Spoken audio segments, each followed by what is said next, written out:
Seharian itu semua berjalan ya kayak gitu tadi. Nggak ada sesuatu yang janggal memang, Wak. Tapi begitu malam datang, Nala mulai ngerasa ada sesuatu yang nggak biasa di kampung itu.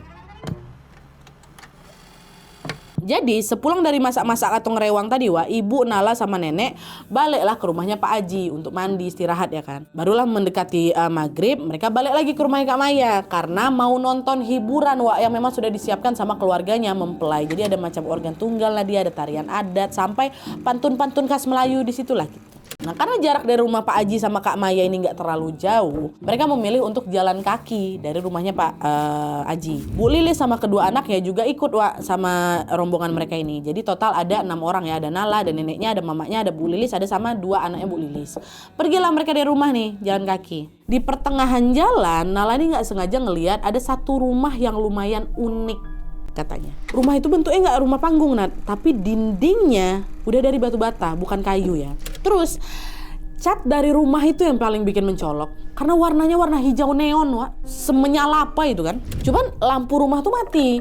Nah di situ pandangannya Nala ini sempat ketahan beberapa detik waktu nengok rumah tuh, Wak. Bukan karena aku takut Nadia, tapi lebih ke ada rasa janggal yang susah dijelasin gitu loh. Dia langsung alihin lah pandangannya ke depan ya kan, berusaha udah nggak ngeliat rumah itu lagi. Nah seolah paham sama pikirannya si Nala, Bu Lilis ini bilang, itu rumah orang kaya, Mbak, makanya beda dari yang lain. Cuman sayang rumah itu udah lama kosong, kata gitu. Nala nanya, emang pemiliknya kemana, Bu?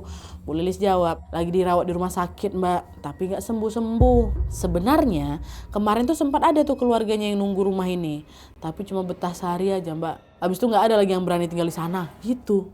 Gak berani kenapa, Bu? Katanya rumah tuh angker. Kemarin saudaranya diganggu sama perempuan pakai baju Cina, Mbak. Terus mereka juga ada ngelihat sosok kepala buntung, kata si Bu Lilis. Di situ ibu, Nala sama nenek cuman diam aja lah, takut juga dalam hati mereka pasti ya kan. Untungnya Bu Lilis juga sadar dan dia langsung ngubah topik obrolannya. Nah nggak lama kemudian dah tuh sampailah mereka di rumahnya Kak Maya dan mulai menikmati hiburan yang memang sudah disiapkan. Setelah lebih dari 2 jam acara itu, Wak, Nala sama keluarganya mau pulang nih ke rumahnya Pak Aji lagi. Tapi karena takut lewat rumah hijau tuh lagi, Wak, Nala telepon Bang Ahmad untuk jemput dia pakai mobil. Bang Ahmad mau ya kan, pergilah. Beberapa menit kemudian mobil Bang Ahmad datang, baliklah mereka ini. Nah waktu mobilnya ini lewat depan rumah hijau tadi, Wak, Nala sempat nengok bentar. Lampunya masih mati memang.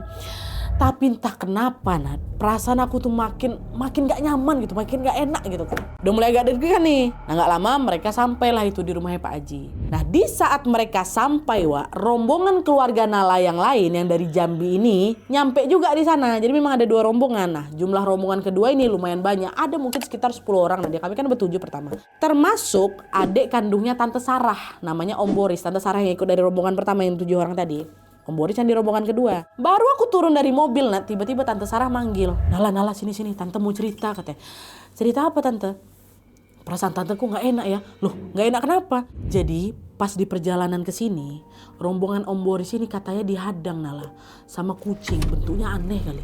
Ekor kucing tuh panjang kali, tapi panjangnya gak normal. Terus waktu mereka nyampe gerbang kampung depan itu, mereka dihadang sama ularnya besar, dan ular tuh nggak mau minggir loh, Nala, kayak pengen ngalangin mereka lewat gitu. Kenapa kayak nggak enak perasaan Tante, katanya. Nah waktu denger itu merinding aku langsung, ngapa nih? Tapi karena nggak mau ngerusak suasana, Nala cobalah nenangin si tantenya ini.